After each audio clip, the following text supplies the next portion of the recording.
And well, welcome back to Gura. Now, it hasn't actually been that long since I uploaded episode 6. It's only been a couple weeks, and that's for a good reason. You see, I wanted to get this episode out as soon as possible after episode 6 because I did not want to wait another couple months to get this out, like I did with the last one, episode 5, before episode 6. And also because I kind of wanted to get this episode out of the way so I can work on Compolis. That's right. I haven't forgot about that. And that's probably going to be my next major video, Compolis. So, yeah, hope y'all ready for that one. And well, I don't really want to waste too much time into this because this video might be a bit of a long one. I'm not too sure. I don't know how it's going to turn out through the recording process and how fast I am, but let's just say it's got a decent amount of animals in it. And you know, a decent amount of animals means a decent amount of time on a video, right? Yeah, that makes sense to me. I don't know if it makes sense to y'all, but it makes sense to me, alright? However, before we start, okay, this is my original old design of Gura. This was back in episode 1 when it had no life. And, well, it probably just had simple cells when this picture was taken. But Gura has changed a lot since then, and no longer looks like this. So, what does Gura look like nowadays? Well, let's see. There we go. That looks a lot better. And as you can see, Gura has now got its beautiful, bright plants. And you can actually map out certain biomes like deserts and temperate forests, and the biome we're going to be talking about in this episode, the plains. Now, the plains are a very lush biome, full of unique creatures, but it's mainly comprised of flat ground with plants on the flat ground. Now, Gura is going to have some plains, like biomes, in its beginning of the surface, because like I said in the Gura mini episode, the planet is drying out due to the cooling of it, which is causing many of the swamps to be pushed out towards the coast.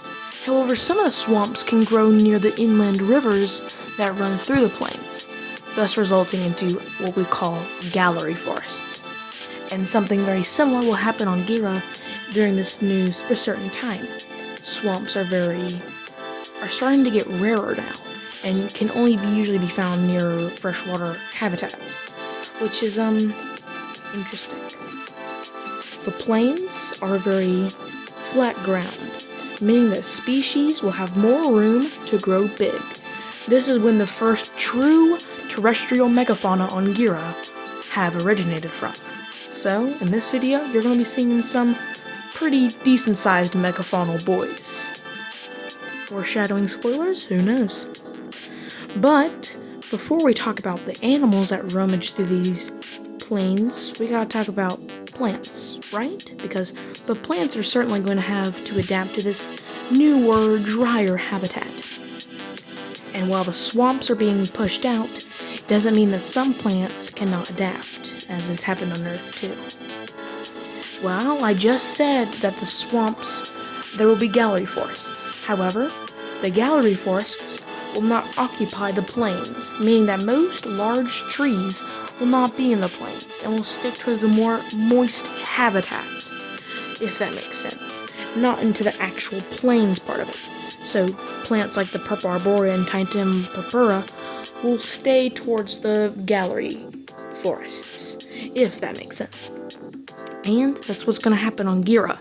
So, we're not going to be seeing that many trees, per se.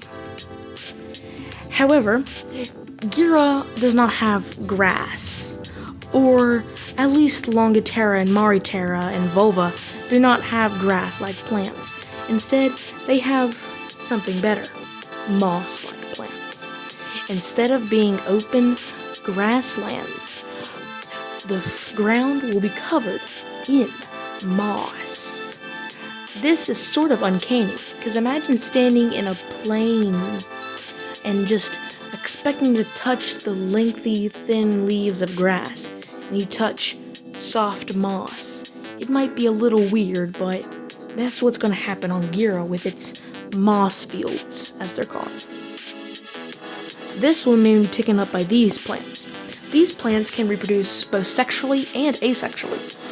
When it's one individual, they reproduce asexually to fill in the gaps, and then, if they're in a decent enough population, reproduce with sexual reproduction, increasing the population of them. And eventually, they spread all across this flat ground, and thus creating the open plains or moss fields. And this is the new, beautiful, fuzzy biome. The new era of Gura has begun. The moss plains. And we're going to see some of the greater creatures in this episode. Yes.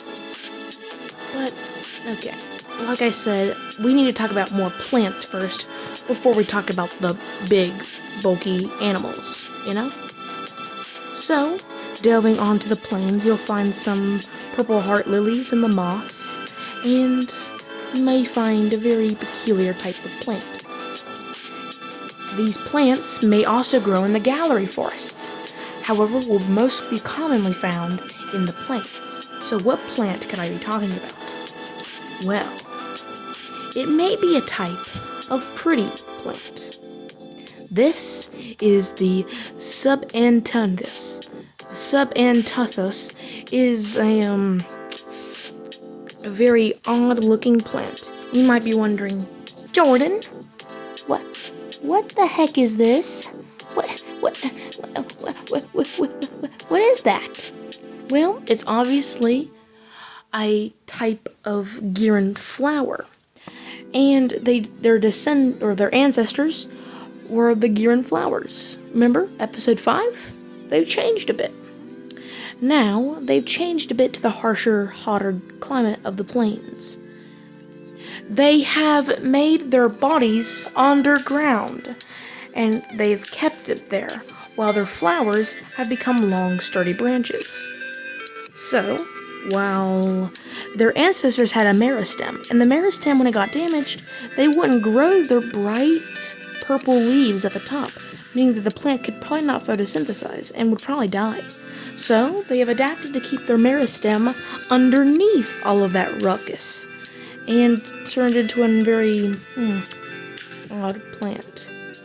So, they've kept their big, bulky meristem under the dirt, and it became a ground-dwelling flower. So, it's now just a big tuberous bulb with long branches that stick out from the sides. These branches are taller than the original flowers, meaning that it can be harder for creatures that pollinate them to get up there. So, the subanthus will need some new specialized pollinators in order to pollinate their bright orange and yellow flowers that grow above. And instead of the nuts forming from the actual bulb of the plant, they grow towards the flower parts, which is odd, but it's a new convergental area. It's very strange on what these plants have been doing. So, creatures that can adapt and climb up them, or other exotic forms to get up to the tall flowers, can pollinate them and get the nuts, which have the beans inside the nuts. So, they're very similar to their ancestors, except they're a bit weirder. However, while most of the moss has retained their original shape, just as flumpy moss, some may still have a descendant. And the descendant may also grow in the plains as another odd plant. This is the Bryotemphomenes. The Bryotemphomenes is a very, very odd moss. Now, instead of being like moss, they're almost like a bush. Now, they may fill in the niches of a bush somewhat on these open plains, growing in vast pockets. some varying in sizes. Some are small, some are medium, and some are tall. Medium in sizes. However, they're going to need a way to maintain their structure, because if they're just flumpy moss, they're all just gonna, flop down and just settle back down into a mat. However, these have developed a wooden-like structure inside to maintain their structure, with branch-like structures to keep parts of the moss inward. You can't see it, but it's sort of like a wooden tree almost, except they're not that big. But this wooden structure means that they have their own unique wood, which is nice moss wood. And this has helped them maintain their structure throughout these open plains. So you can find them in vast pockets throughout these plains like biomes. So the Brito hominis is it's thriving. Cute little moss bush. Sounds like something I would keep in my house. And while these plants are thriving, these guy will need a pollinator. Their branches are very tall, meaning that most pollinators will not be able to get to them. And by pollinators, I mean one in particular. These guys. Now, they could glide. However, their gliding may not allow them to reach the very tippity tops. And also, since these flowers are spaced out even more between certain individuals, they're going to need a longer gliding surface, so they can glide longer. And they may develop specialized muscles near their limbs that hold the patagium in order to alter the patagium for longer gliding periods. Now, if this is the case, and that they're altering their membrane for more efficient gliding, then this is obviously going to lead to something very unique and not heard of on Gura yet until now. Most species on Earth have actually developed a patagium, with some species of frogs, flying squirrels, sugar gliders, even some species of lemur, and even snakes have developed a patagium-like surface, allowing them to glide from tree to tree. However, as these flowers have been spaced out, they're going to need a way to travel faster, as they're not very good on the ground where predators will be eating them. So, they'll have to adapt to alter their wings and alter the patagium. And muscles will eventually lead to a new innovation. And this innovation will obviously be something special. Powered flight. Now, powered flight has only happened around 4 times on Earth, within insects, pterosaurs, bats, and birds. And most species have developed a patagium before they fly. However, we're still unsure of what insects used before they fly. However, we do know what these creatures, which are basically the equivalent of insects on Gura, and how they developed their powered flight. That's right, they have developed powered flight. And that is nice. So, from these jumping lunges that they did to glide, eventually, through muscles altering the patagium, they may shift to, instead of gliding, actively push themselves up and begin to take to the skies, the first creatures to do so. Now, this is a huge leap for Giran life, and this will lead to the Hoplopteryx. The Hoplopteryx is the first flying animal on Gura. Now, these animals are actually the most adapted and most peculiar type of these armored guys. Now, most of the armored animals on Gura, the ones that look like centipedes with 3 eyes and little holes for a mouth, even though they actually have little rings of teeth inside the mouth for adaptive eating, these guys have developed something else. Now, flight is usually needed for a lighter body, and these creatures may accommodate this lighter body by being small. Most species will be very small, and Even for the larger species, they'll have tiny air pockets within their exoskeleton, allowing them to be lighter than they actually are. So that's nice. But they're also going to need a bit of more efficient breathing. Now, most of them have had what we call book lungs, where they can only take in oxygen passively. So they cannot even they can't even take in oxygen. They just have to let the oxygen flow into their lung-like structures, and that's basically it. Just have the oxygen absorbed into their blood. However, these guys do not do that. As they flap their wings to fly with rapid buzzing or rapid flaps, muscles that push through the wings may squeeze up against their spiracles that they use to breathe. These spiracles may allow them to push in or push out carbon dioxide from their breathing. And specialized muscles may expand, allowing the book lungs to take in oxygen. So, these organisms can now actively breathe in and out.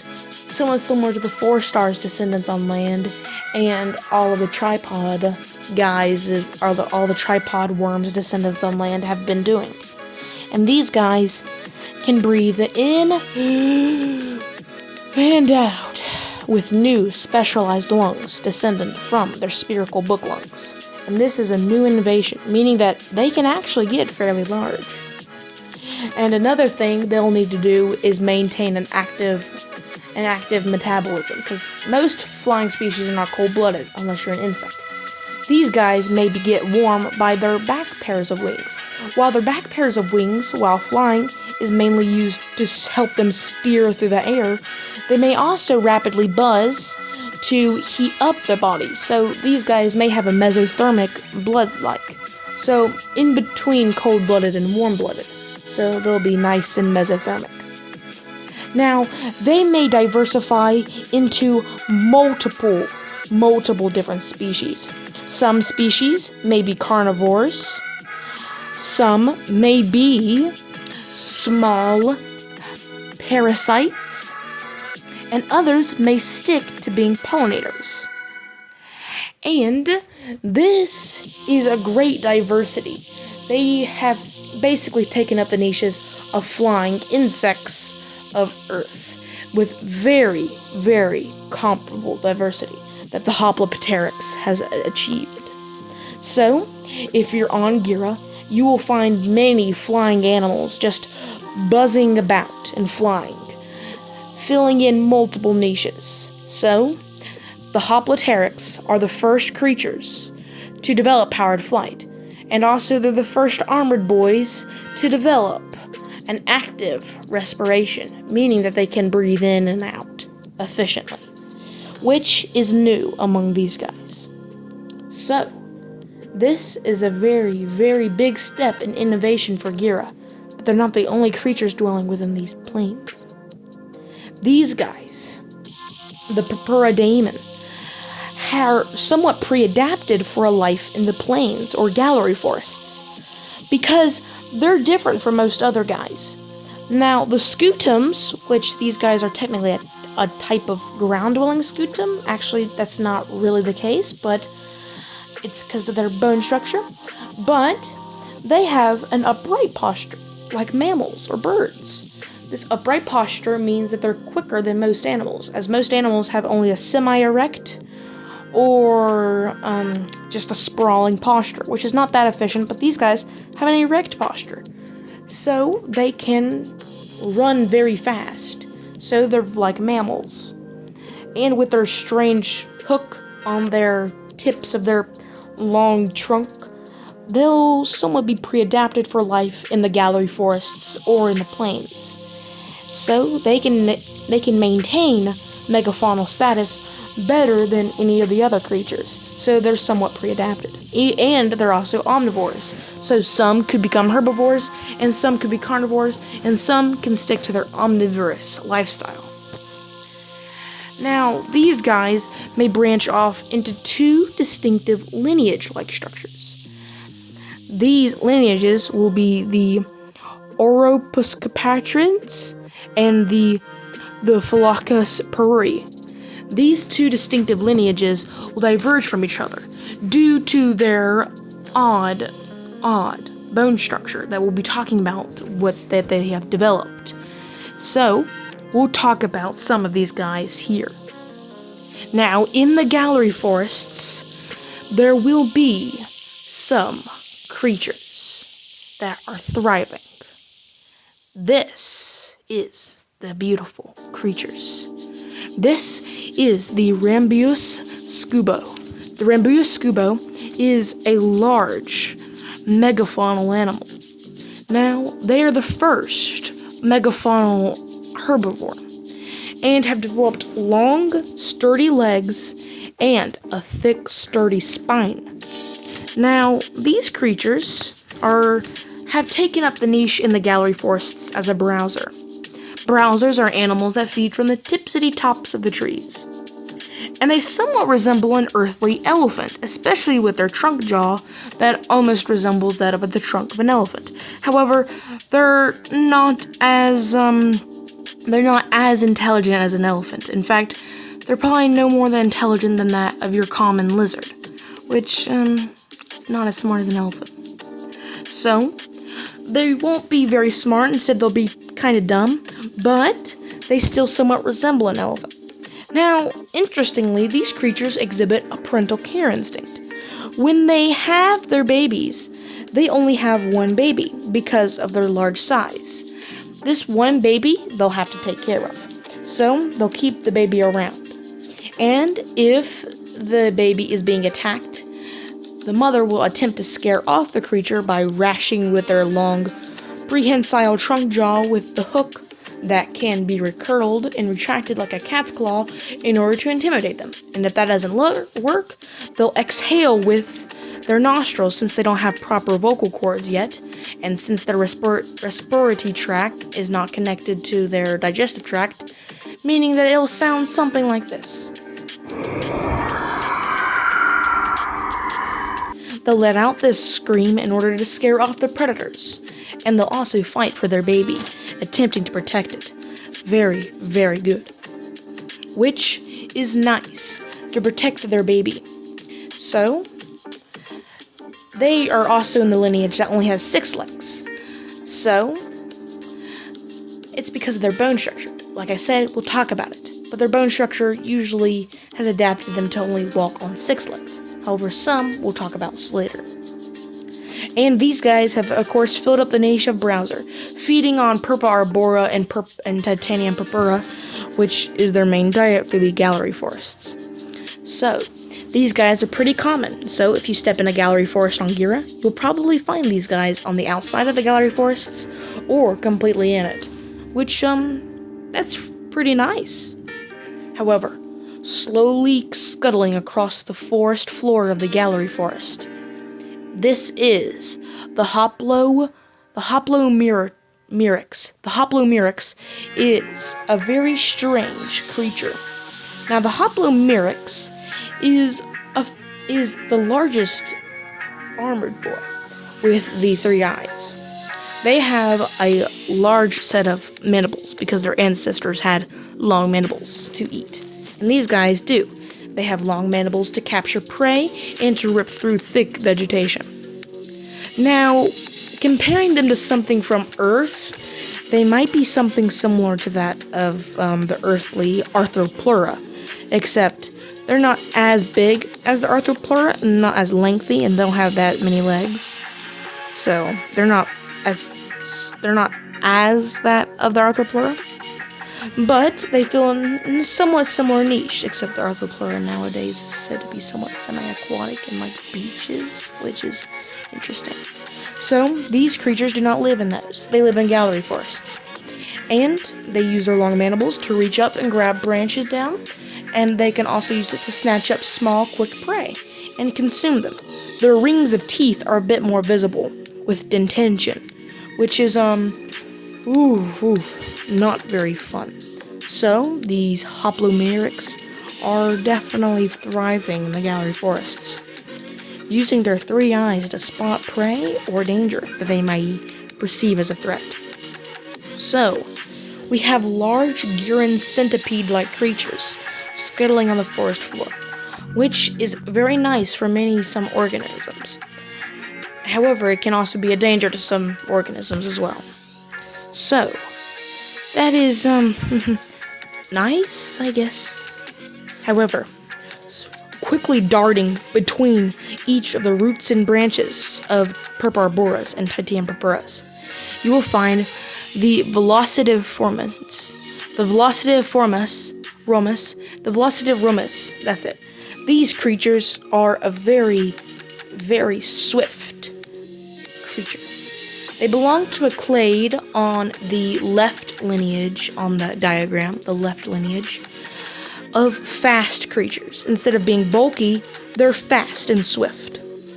These animals have developed something in order to help them run fast. And that is a new keen foot structure. Now, on Earth, foot structures could be classified into 3 forms. Platigrade walkers, like that of humans, digitigrade walking, and ungulagrade walking. Now, that is something. Now, for a fast runner, you might want something like digitigrade walking or ungulagrade walking. Platigrade walking is observed on humans, and digitigrade walking is observed on many types of carnivorans and felines and flightless birds and birds in general. And ungulates are found with, ungulates, like horses or deer.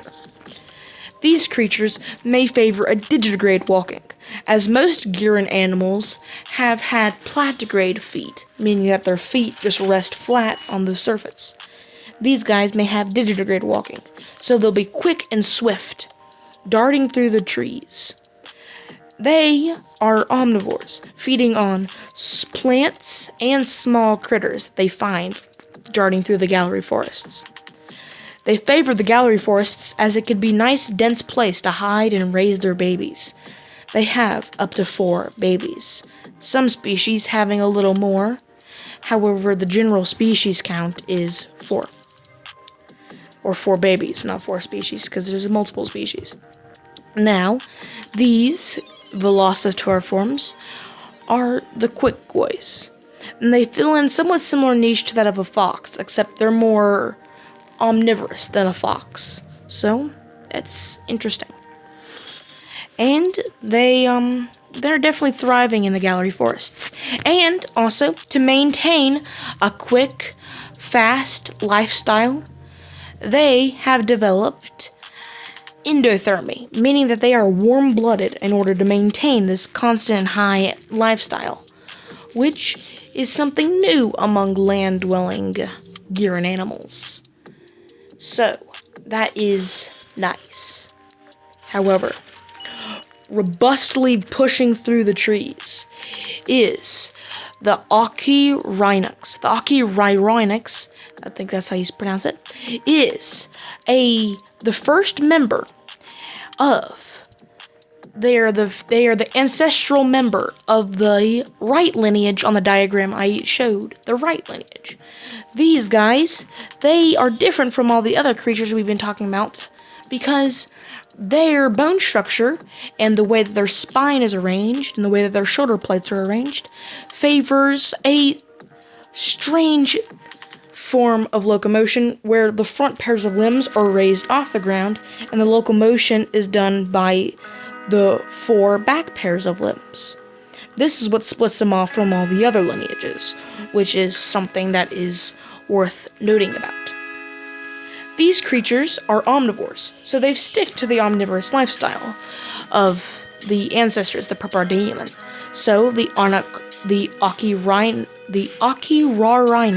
pretty sure that's how you say it, fills in a somewhat similar niche to that of a bear. And they're not the fastest, so that's something we'll keep in mind.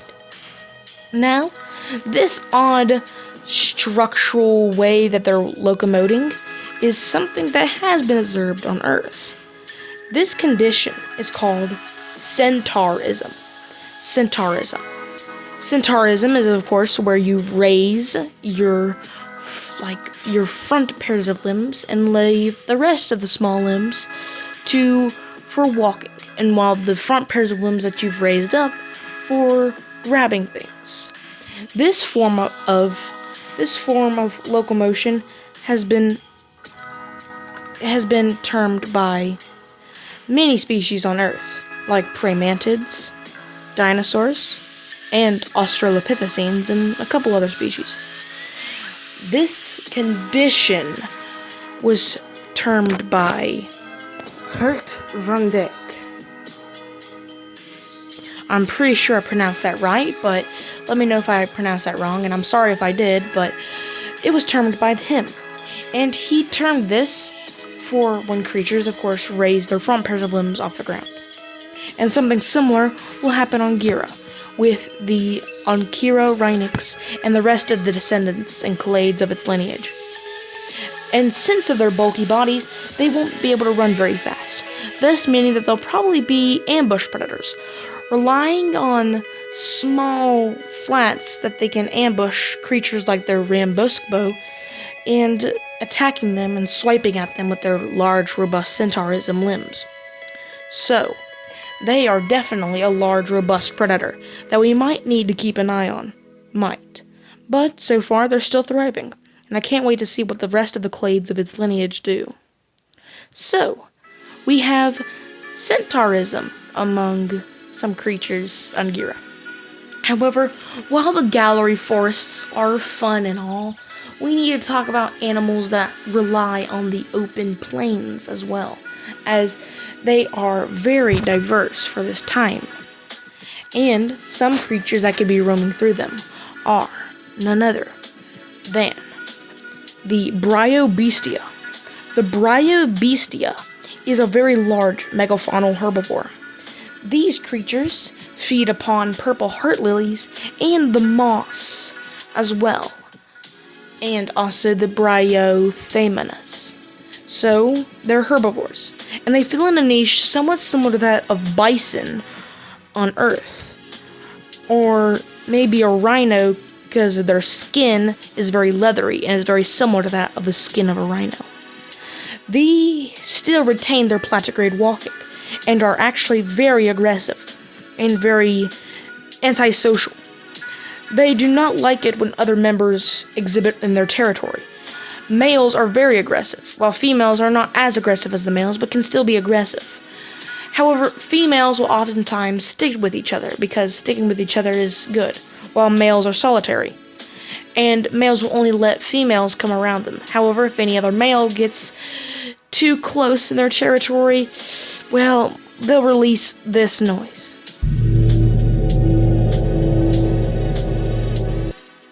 Now that would probably intimidate me, so I would probably back up. So, I guess do not get into these big boys' territory, that of the Bryobestias. So, the Bryobestias are thriving, and just munching along on their open plains.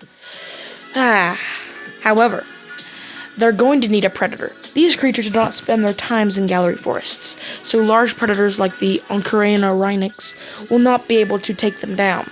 I mean, they could, but they're not anywhere near them. So, what predators could take them down? Well, it's going to be a very interesting type that is also from the right lineage. And that is this. This is the Vigroantenspivore. The Vigrant espivore is a very odd-named creature, but also a very odd creature in itself. Now, they have retained their centaurism, so that their large, robust claws can be retained for restraining their prey. Now, they have developed some keen traits that some other Guran life forms haven't really done yet. Now, they are actually pretty fast runners and can maintain their stamina for a long period of time, like a human could, or a bear. So, their walking or running strategy, they may have a form of walking that is unguligrade. So, they're unguligrade walking so they can maintain their high stamina and they can run in very fast bursts reaching speeds of up to 40 miles per hour in their thin spurts. However, when they're not running in thin spurts, they maintain 20 miles per hour. However, they can slowly tire out prey and then eat them.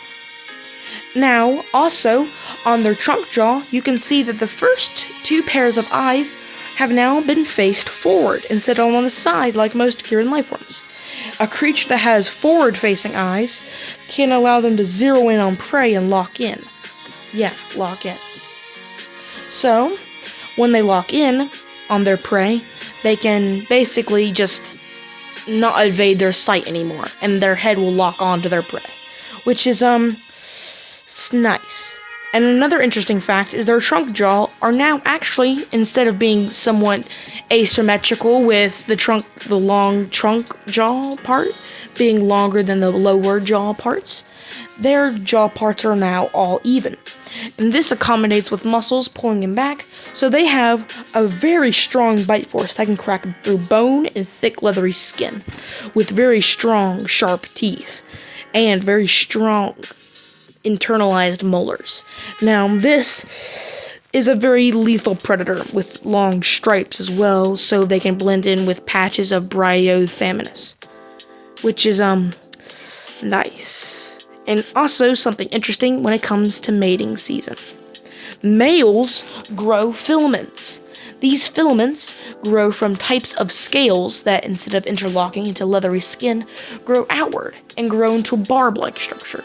These barb-like structures eventually form long feather-like structures. These long feather-like structures are usually green and only really appear during the mating season. And when they are not appeared, they're tiny little fuzz pluffs that are on the arm. Females have the little fuzz pluffs, however they never grow into long feather-like structures that the males do. The males will then go and kill prey and bring it back to the female's territory. Females are bigger and more aggressive than the males, so he'll need to courtship her.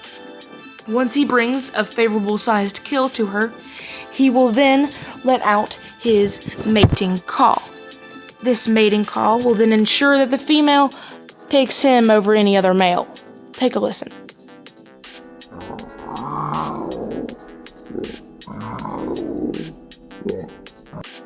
This mating call is hopefully that the female will accept it.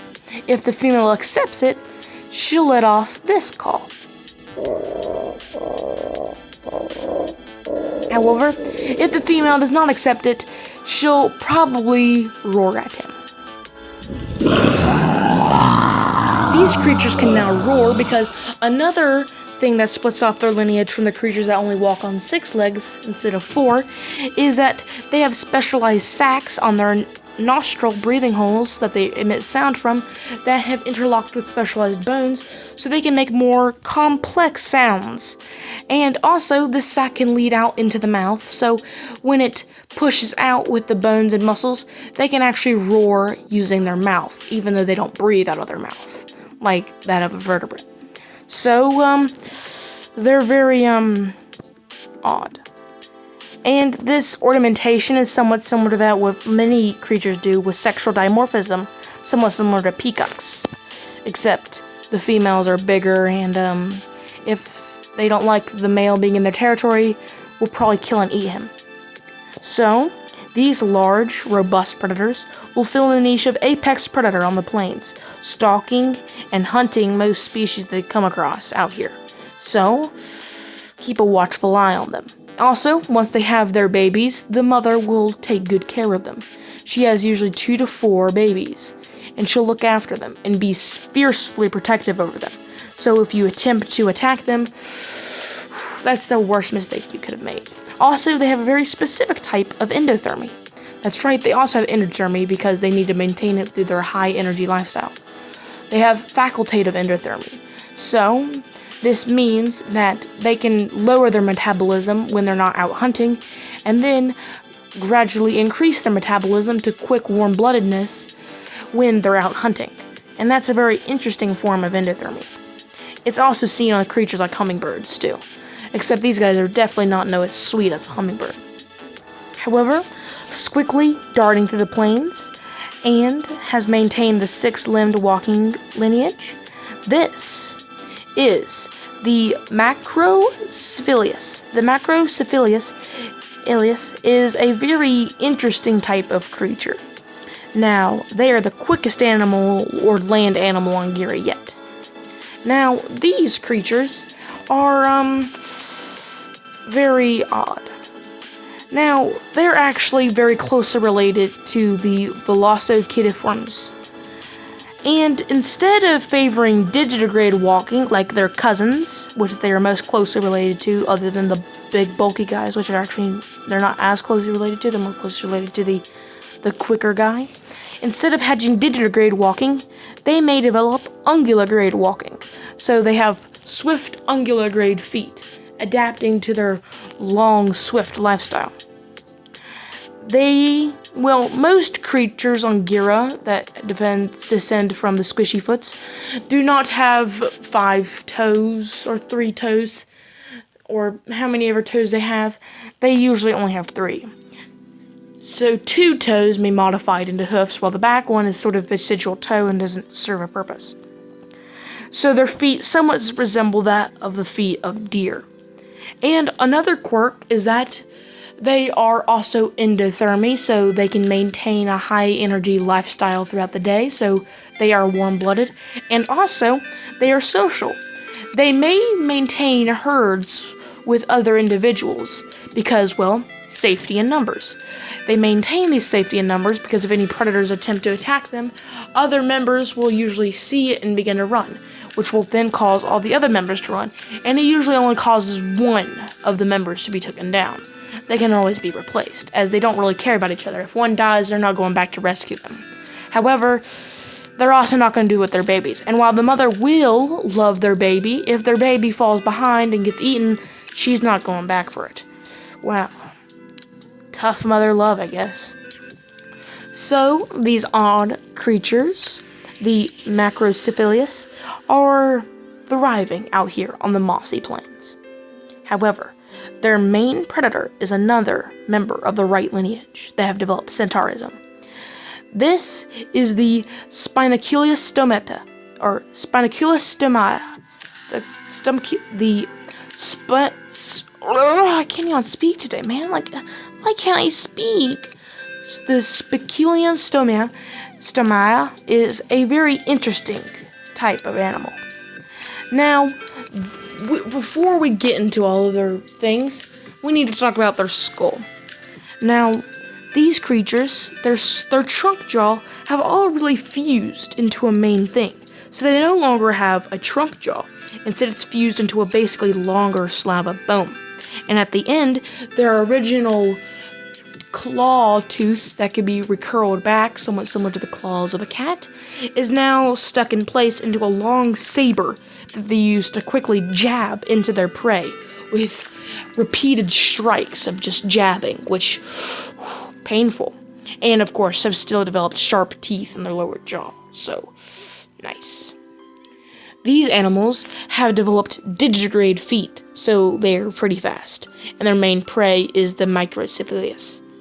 Now, they've developed a very interesting form of centaurism, raptoriality. The main long centaurium limbs, instead of dangling down, are folded up against their head, so when they're quickly darting at prey, they can quickly trip them up. And once they've been tripped up and held down, the sharp saber is going to be plunged through their body over and over and over again until they're no longer with us. They usually make it quick by stabbing it in the neck. They also developed a longer spine and more spaced out legs, somewhat similar to that of the Microcephalius. So the limbs can overlap, meaning that they are very fast. About 30-some miles per hour, which is, very fast. They have developed full endothermy, so no facultative endothermy, so a nice, high, constant warm-bloodedness throughout the day, which is nice for these scary predators. They almost resemble that of the ancient therapsids, even though they're obviously not therapsids. They are aliens, of course. But they feel in a somewhat similar niche to Inostrantsevia or Gorgonopsids, even though they're not apex predators. But they are still predators. and that they need to be steered away from, because I'm sure it wouldn't feel good for them to be plunging their tooth in you. Ooh, painful. However, some creatures have developed specialized defense in these planes. The acanthothorax is a very interesting and odd creature, but they're still interesting. Now, their ancestors had a plated shell, and of course bones in the limbs, and they would curl up in a ball and dig little pits. But these guys, usually they don't have time to dig pits from the predators. So, long spines have evolved from their plates. And these spines are sharp, somewhat similar to that of a porcupine, meaning that they don't really need to roll up in a ball. However, they will if the predator is big enough. So, somewhat similar to a hedgehog, because the spines can also not detach. The spines will be tipped with green. This green makes sure that predators steer clear of them and shows that they are sharp and they are ready to be stabbed into you, which can usually deter predators into thinking, whoa, this is something I don't want to mess with, that's sharp, I need to stay away from it. So, they can usually be unscathed unless the predator is smart enough to flip them over. However, most animals are not that smart on Gura. Yet. Keyword, yet. The smartest animals out here are probably the Vigro espicivore. So, yeah. But these guys can still curl up into a ball like a little hedgehog or armadillo with spines. And they're not venomous, but some species could eventually become venomous. And while no species are venomous yet, some species could become venomous in the future. Who knows? But they are a very well-defended animal within the plains, so they're likely not going to be attacked. So, you got defensive little boys that are feeding on moss and roots. How kind. However, other creatures may develop specialized defenses, and some of these defenses, while can be used for defense, can also be used for hunting. Enter these guys. This is the Toxopilia. The Toxopilia is a lethal creature. Now, their ancestors were usually peaceful ones. They had 4 glands, and those 4 glands were used for making a silk string substance. However, 2 of those glands have been modified into venom. This means that they are the first venomous animal on land. And in order to advertise their venom, they have developed special things. Now, these creatures, on terms of convergence with that of an earth animal, of course, they're very somewhat similar to that of an earthly scorpion. And in order to make sure that predators stay away from them, they'll rear up their tail in a defensive pose. While most of the time their tail is not in that defensive pose and it's resting. And also, they'll flare out these structures from the flesh. These fleshy structures branch out into feathers. These feathers are not related to the other creature feathers. Feathers, quotes, because they're not feathers really. They look like feathers, but they're not. These rattle against each other and to make a buzzing sound that usually scares off creatures. Take a listen.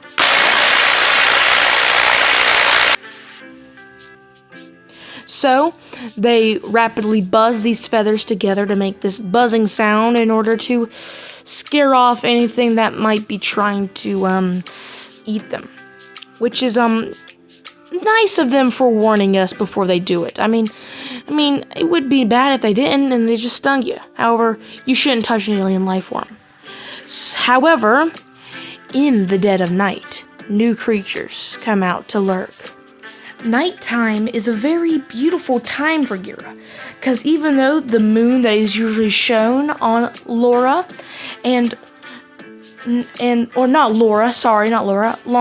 and Mariterra is not spherical, it's still bright and beautiful and can shine throughout, piercing the night sky with its beauty, and many creatures come out under the cover of darkness. One of these creatures is the sarcostoma. The sarcostoma is another creature that is developed from the lineage that has developed centaurism, except they're very small and kind of cute.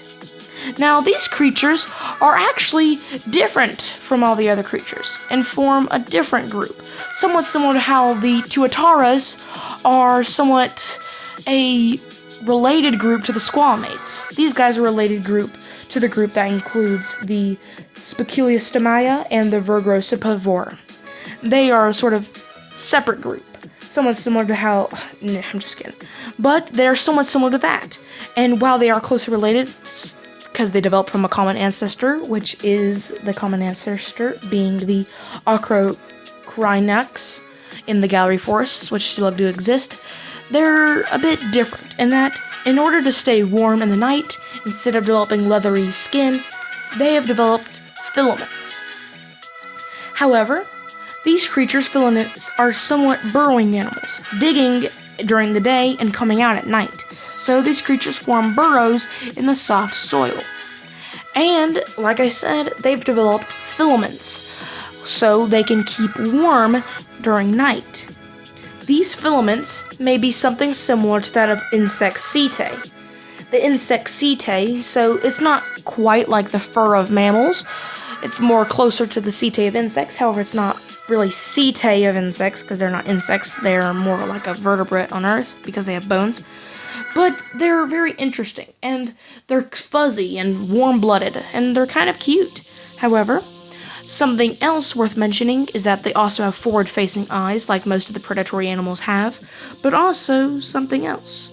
In order to see at nighttime, they're going to need better vision, and while their large eyes and their forward-facing large eyes can grant them excellent vision, they may also need something else. So when the darkness covers their tatum lucidum, which is common among some species of mammals and other animals, so that they can see in the night and hunt small little critters that they can find, and also help them see and gather up plant matter in order to bring back to their nest. Now, these creatures are very good mothers to their young, and this good behavior can oftentimes lead them into trouble. Their babies are very malnutritious, meaning that they're not that developed. Instead, when they're first born, they don't even have a covering of setae, and sometimes they can't even open their eyes for the first time when they're born, meaning that their young are very premature when they're birthed out from the oothegae. So, the mother will need to do something. Now, the mother will actually stay with their father forever. And what's interesting that splits them off from all the other creatures that have developed centaurism is their mouth, which salivary glands, some types of salivary glands, have adapted into sacs. These sacs in their mouth allow them to store food in their mouth. So while they're chewing up food, they can store a portion of the food in their mouth. Males have smaller sacs while females have larger sacs. That's how you can determine the sex besides looking at the reproductive system. So, females have a larger sac in order to gather up food for their babies. And then when she comes back, she regurgitates the food into the mouth. This is somewhat similar to that of the Antarctican species have been doing. However, these guys are kind of cuter. Males will mainly just keep watch of the nest, and if any predators come, he'll squeal at them. However, if the mother is attacked or cannot come back to the babies, the father will have to regurgitate food into them. However, this may mean that he has to take more quick trips because his sacs that are in his mouth that store food are not as big as the mother's. However, they'll probably do because the babies will probably form a social bond with him as well. And hopefully he can maintain the relationship with them. So, these creatures are very nice and keen and pretty cute looking. They're somewhat similar to mammals, however they're not mammals at all, and they can't really be compared to mammals that much, even though they're more closely like a bird almost, but they're still cute. However, the mother's loyalty to their babies and the father's loyalty to the babies can oftentimes lead into them trouble. This is the This is the Puromimus. The Puromimus is a lethal predator.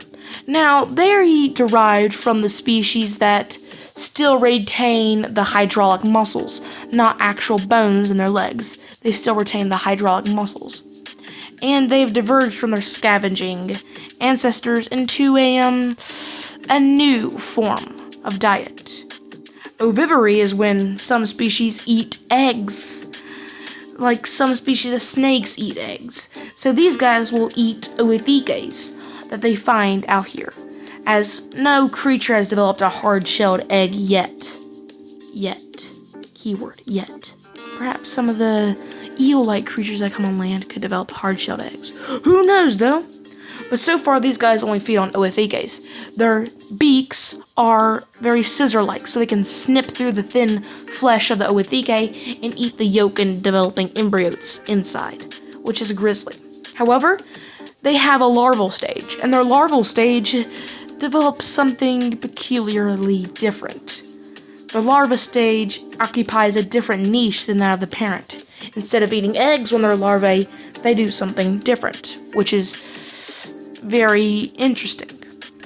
As larvae, they develop a parasitism lifestyle.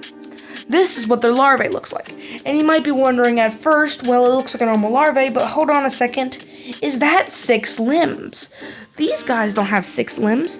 All of them, their cousins, ancestors, and related clades all have 4 limbs, not 6. So what's that?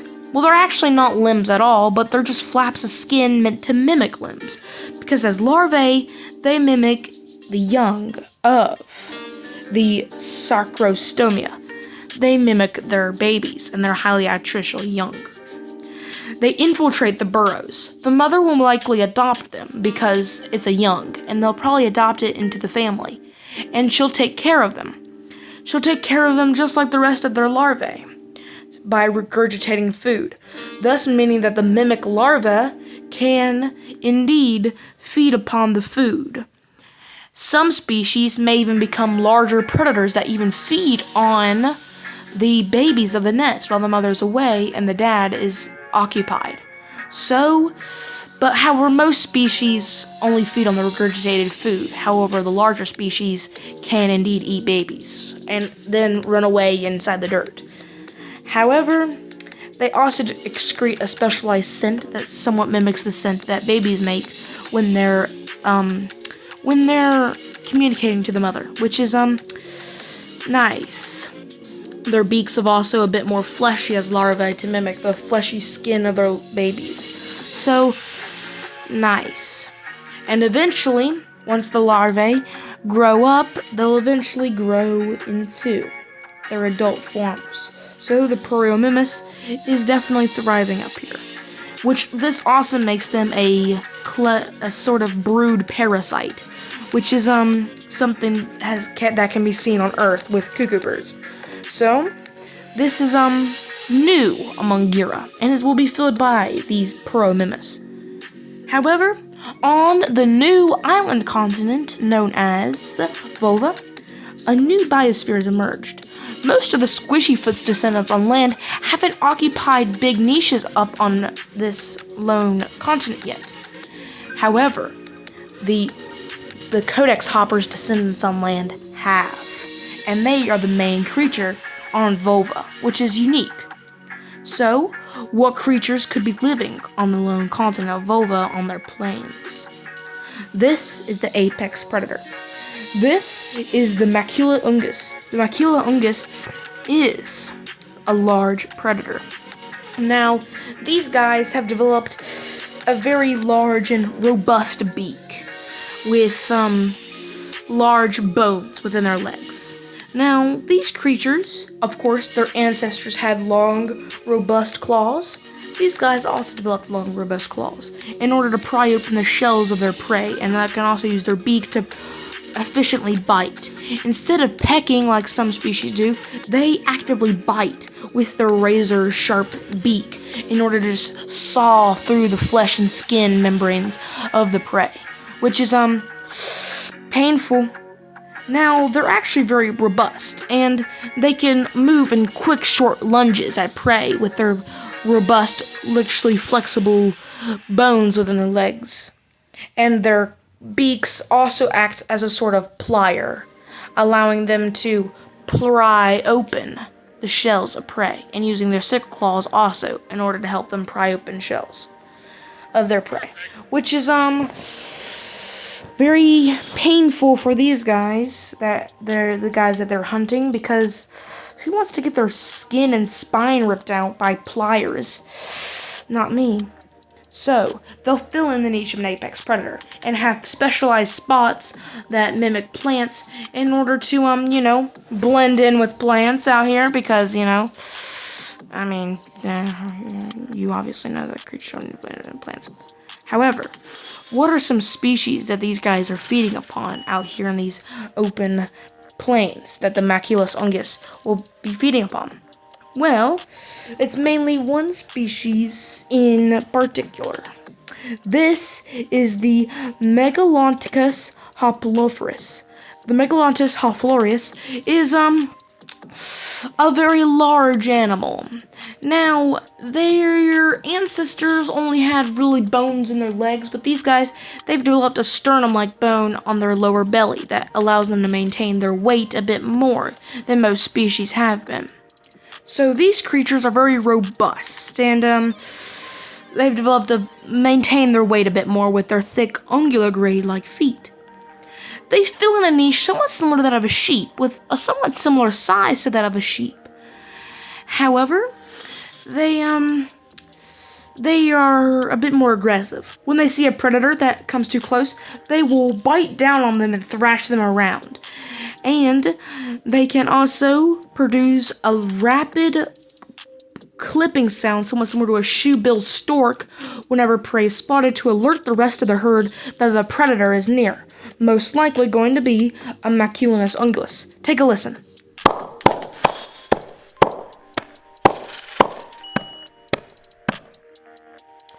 Oh yeah, that would probably scare me. And that's how these guys communicate to each other. They're rather smart for their size. However, they're definitely not as smart as the predators. Because predators are usually going to be smarter than herbivores. Unless you're an elephant. Yeah, unless you're an elephant. Yeah, elephants are smart. But these guys are not as smart as an elephant.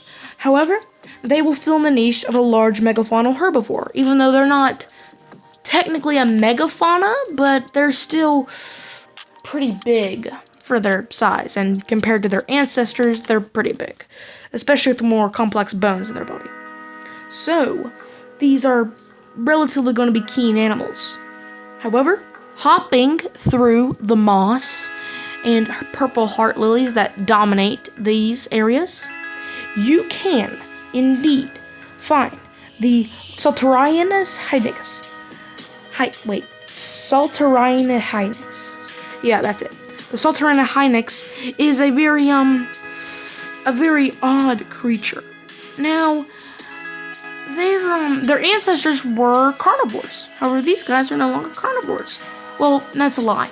They're a scavenger, but if they're gonna eat meat, it's most likely gonna be dead meat. And the rest will be purple heart lilies and the purple moss. So, that's nice. The back parts of their legs have developed odd double-jointed bones within the back parts of their legs, meaning that the way that these creatures move is by quick darts and lunges, meaning that these creatures hop sprint like that of an earthly rabbit or hare. So, if you've ever seen a rabbit run for quick speeds, that's how these creatures would run on these vulva continent. They are quick, swift, and agile. And, they live in social groups, social little pods. And, they also do not really care about each other. They only do it for safety. And if one is attacked, they don't really care, they're gonna run away. They've also developed a sort of endothermic lifestyle, so they can retain warm-bloodedness throughout high concentrations of the life. They're the first land-dwelling codex hoppers to actually develop warm-bloodedness, and the first codex hoppers to ever develop warm-bloodedness. So, props to them, I guess. Well, some species could become mesothermic. However, these guys will primarily be warm-blooded, which is nice. They'll be the first ones to do it. However, they will probably not be the only ones to do it. Keep that in mind. However, while Volva is a very isolated continent with not much diversity on it, Laura does have some diversity on it. And since Volva is technically moving closer to Laura, I think it's about time we talk about the stuff that's going to happen if they collide, and what creatures can live on this continent of Laura that's split off from North Laura. And let's just say there's going to be some things. Starting off with plants, this is the Lepidophyllus. The Lepidophyllus is, a very, very keen plant. These plants are descended from the purple heart lilies, and have actually outcompeted the purple moss in domination of the plains. That's right, they've outcompeted them. While the purple moss will still indeed exist on Laura and North Laura, the dominant plain-dwelling plant will actually be these plants. And instead of being a moss field, you could call it actually a grassland, as they fill in a somewhat similar niche to that of grass. While not being true grass itself, we'll call it a grassland, even though it's somewhat technically a steppe, but we'll call it a grassland. And these long grasslands can stretch for miles, making them the new dominant plant on Laura and North Laura. So, like I said, filling in a niche somewhat similar to that of earthly grass, meaning that when they're basically eviscerated by herbivores, they'll grow back completely normal in the same shape, like grass would. So they fill in basically a similar niche to that of grass. And, we got purple grass now, yeah! So, Gura now has officially purple grass. However, some plants, like that of the Frutex lanatus, are developing. Now, their ancestors were somewhat similar to trees. However, these guys, or these plants, are not really trees anymore. They have developed most of their trunk underground and developed that into long root networks that can stretch for actually very deep underground. That softens up soil very much so, and tough filaments around them. These new Lauran and North Lauran bushes grow everywhere throughout these plains or grasslands, and can fill in the niche like that of, like I said, a bush. And these bushes can be a fairly common sight. So if you see one, take a seat on its broad leaves and maybe touch its gametangial filaments that have developed into tough, woolly-like structures that are somewhat similar to wool. I'm sure it'd be okay. So, that is nice for these new Frutex lanatus. Nothing else to really say about these odd plants except now they're just, once were trees, are now bushes. Oh, nice. However, it doesn't mean that the fruits are not adapting. Laura and North Laura were the first continents to develop fruit. The purple heart lilies developed these fruits from fleshy bags into fruit with seeds and stuff.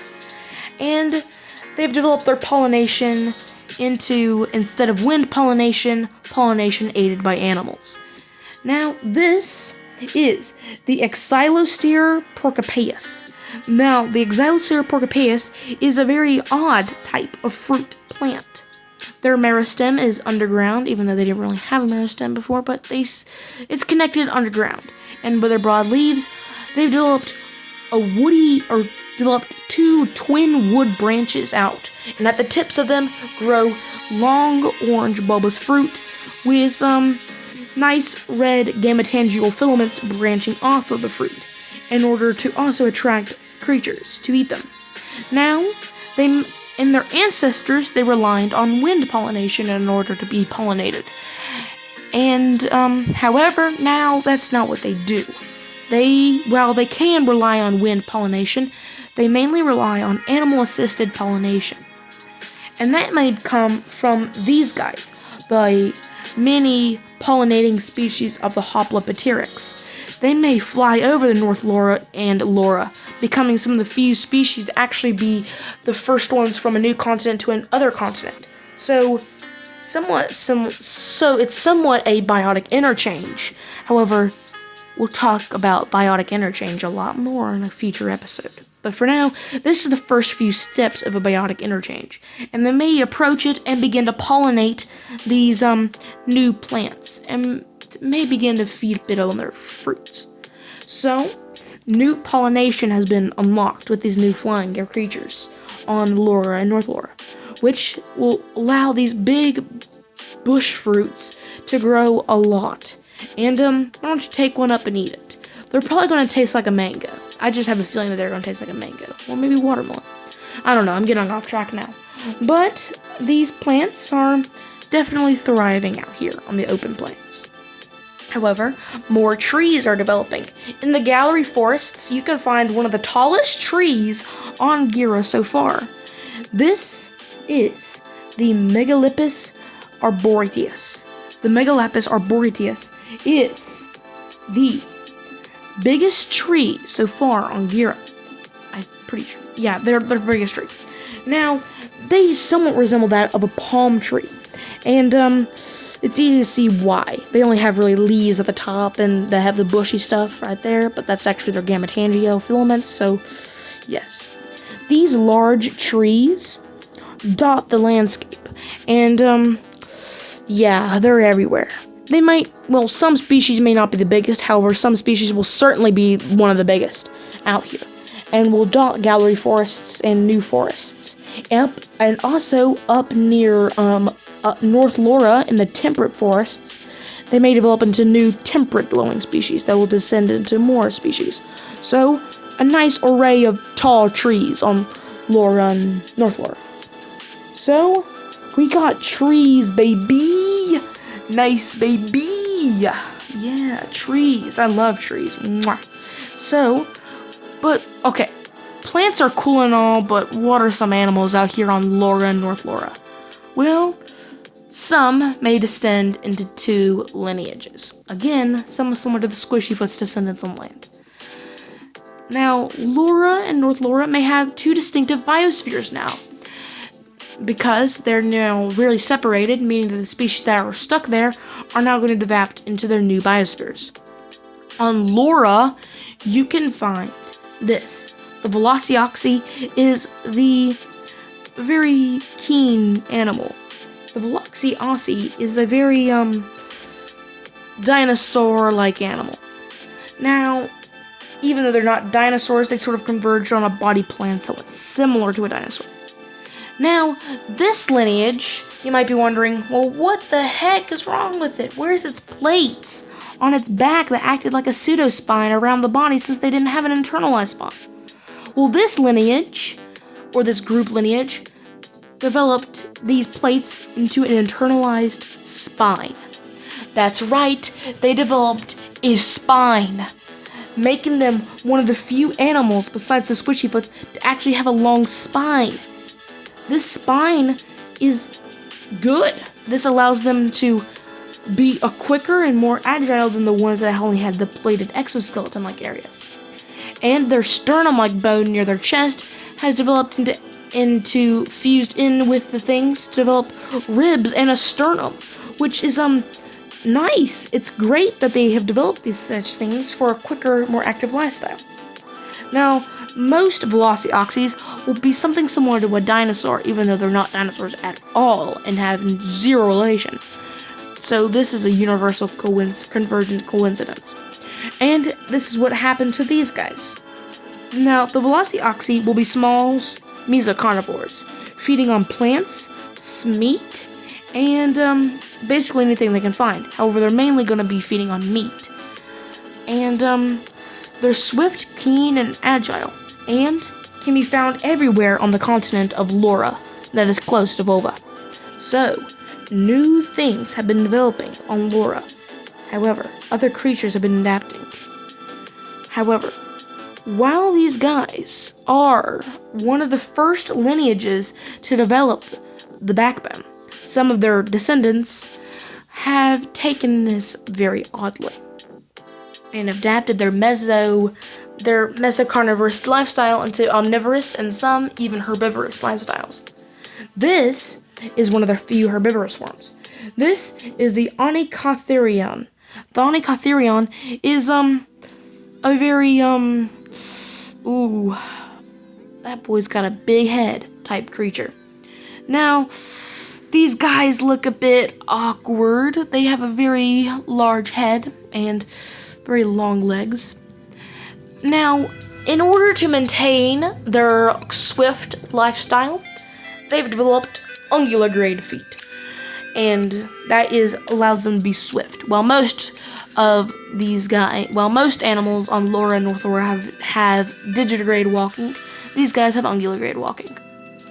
So, their ungular-grade toe allows them to just into one hyperextended toe, like a horse. So they are very quick, about as fast as an ostrich, and that is swift.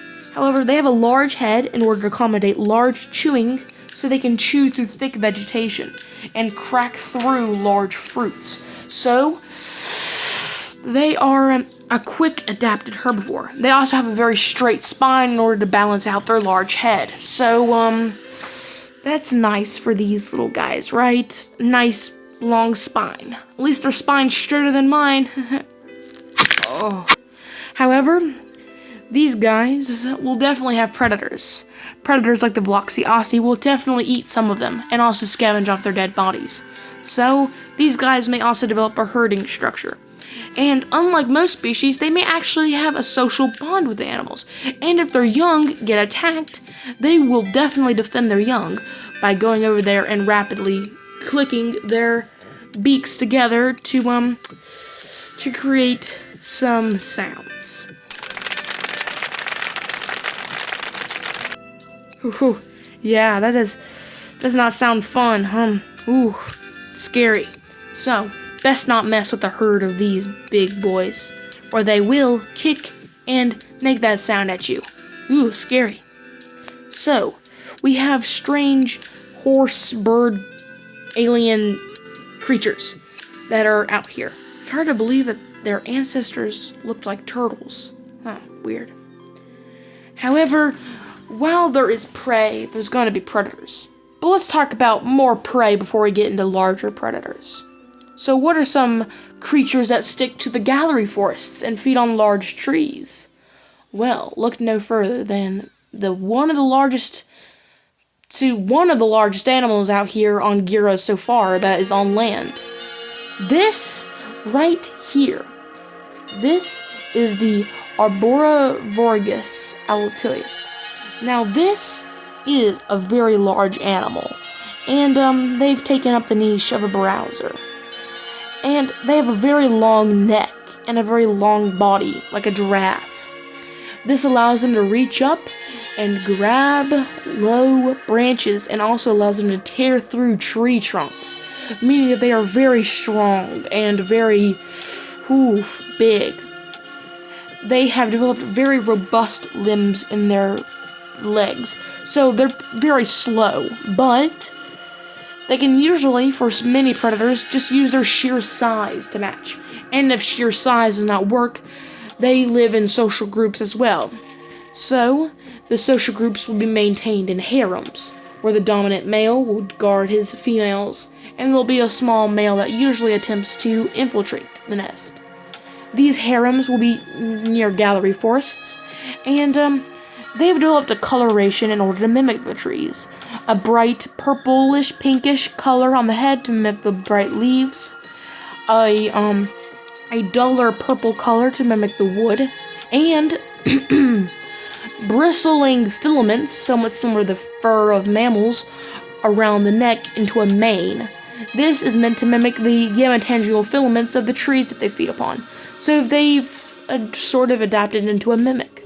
Sometimes when predators are near, they'll rear up straight and lengthen their tails and necks and attempt to mimic that of a tree, and they will not move, and sometimes will not even breathe during this time. So, big boys. So, the Arborivorgus altis are definitely thriving as the large browser and one of the largest animals on Gura so far. However, they have predators. The apex predator of Laura is the Tyrannosaurus. The Tyrannosaurus is a very large, keen, scary predator. Now, these creatures are somewhat similar to that of the Tyrannosauroids of Earth, and many species fill in niches somewhat similar to that of the Tyrannosauroids. However, while most species are large, there are going to be small species. However, those are very rare, and most are big.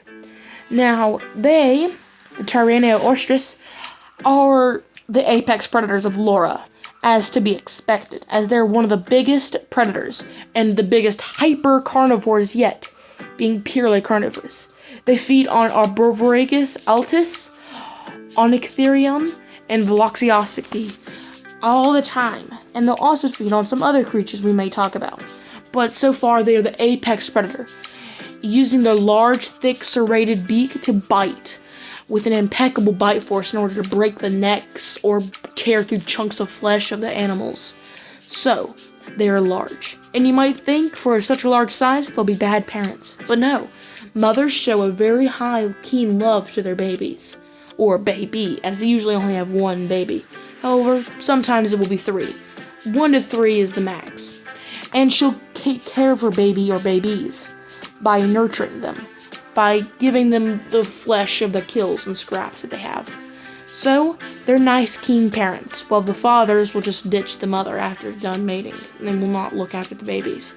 So, female lonely parental care is needed for these creatures. And, they're very scary, and, well, they're just animals out here, too. Very strange alien animals that have multiple eyes.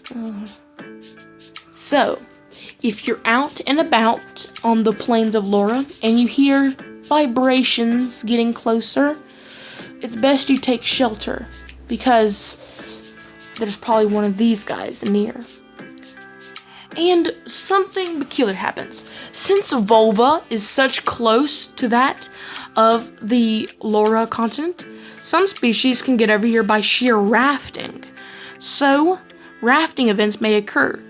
So, small critters on rafting may get over here. And one such critter may be these guys that feed upon wood. However, some of their descendants on Laura may ditch their wood-eating lifestyle into some new lifestyles. And what do I mean by this? Well, it's the emergence of a new clade that is now taking up their hole on Laura.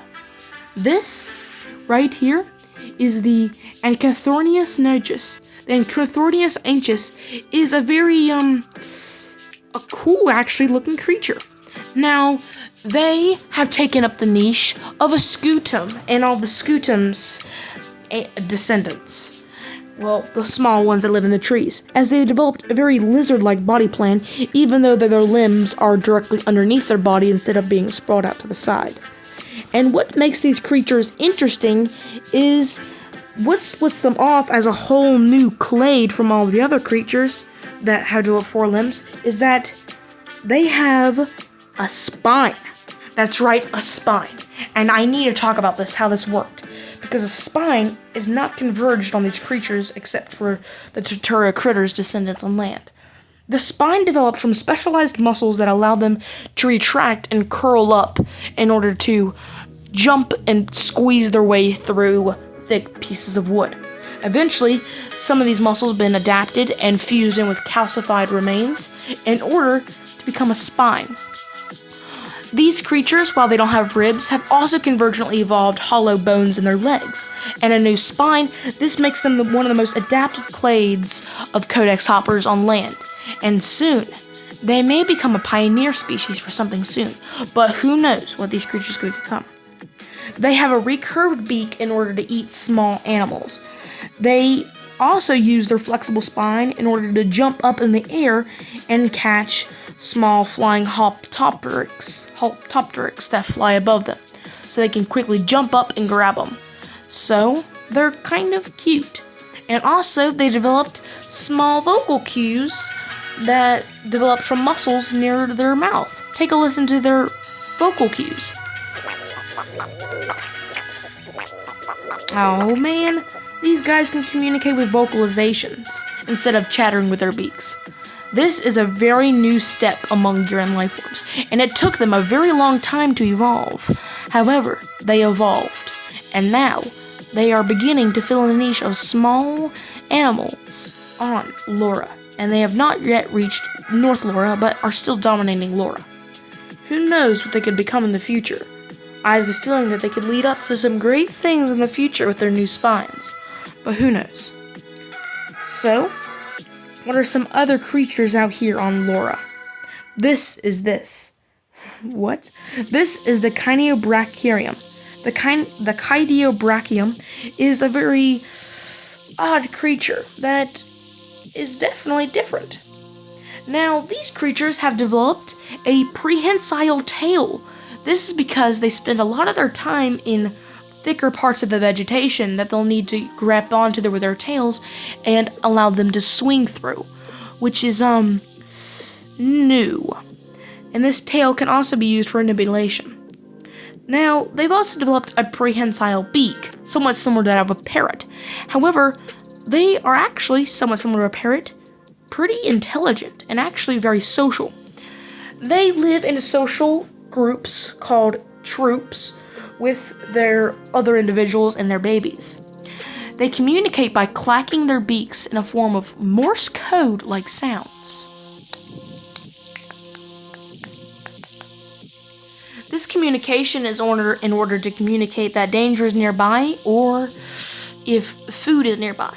Since these creatures are omnivores, they feed on pretty much anything.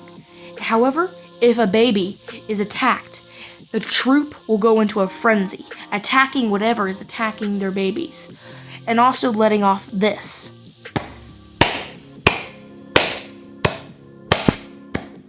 These is to alert other troops nearby so even unrelated troops that are nearby will come in to rescue the baby. So, they're very social and very kind creatures. This also makes them one of the most intelligent creatures on Gura so far. So, who knows what they could become in the future? However, on Laura, the lineage that developed spines never happened on Laura. Instead, it's retained the plated creatures instead of the spined boys. So, what could be up here? On moving through the grasslands, this is the Cortiocebulia. The Cortiocebulia is a very interesting animal. Now, these creatures have developed robust legs in order to maintain their body, and long tails as well. They have developed a lower set head in order to graze upon endless amounts of grass like plants, and purple plants and fruits. They, do not travel in herds, instead are solitary by nature. And, however, once they meet up with a partner, they'll actually stay with each other forever to nurture their babies. However, once their babies are born, the babies will stay with their parents for a bit until it's time for them to leave. But they are still thriving, and they fill a niche of a large megafaunal herbivore like that of a buffalo or cow. And, they're very big and can be very aggressive too whenever a predator is near. Take a listen to their warning call. This warning call can be very signal to predators that, hey, you don't want to mess with me, Buster. Turn the other way. Because, they're very tough to him. But, I'm sure that the creatures that still retain their plates could still lead up to some cool things in the future, even though they might not be as big or diverse as the ones that developed spines, but I'm sure they can still make it work. And some definitely did. Introducing this. This is the Homulus smileus. The Homulus smileus is a very, very interesting predator. Now, these creatures fill in the niche of dromaeosaurs on Earth and are pack-hunting predators. That's right, pack hunting. They live in packs and coordinate pack hunting with clatters of their beaks. So this makes them also very intelligent, somewhat similar to the Kiniobracharium.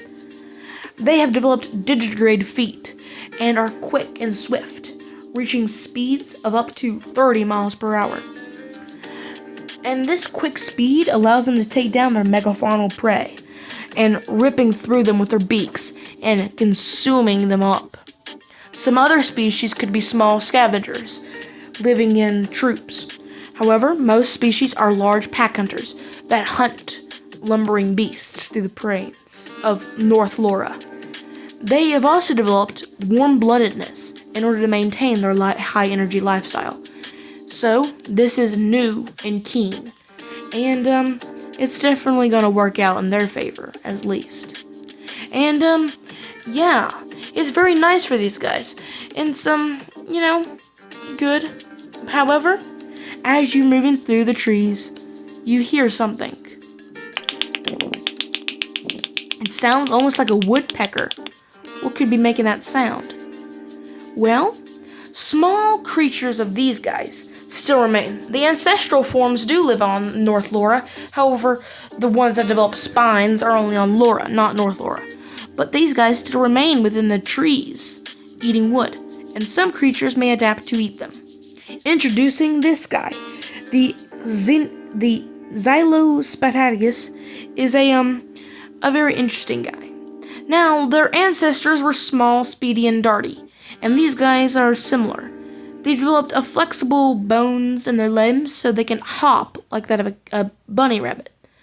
However, they've developed a long beak in order to peck at wood very fast, like a woodpecker would, in order to eat small animals that may be in there. They peck at the wood until they drive their beak in there and just begin to munch on it.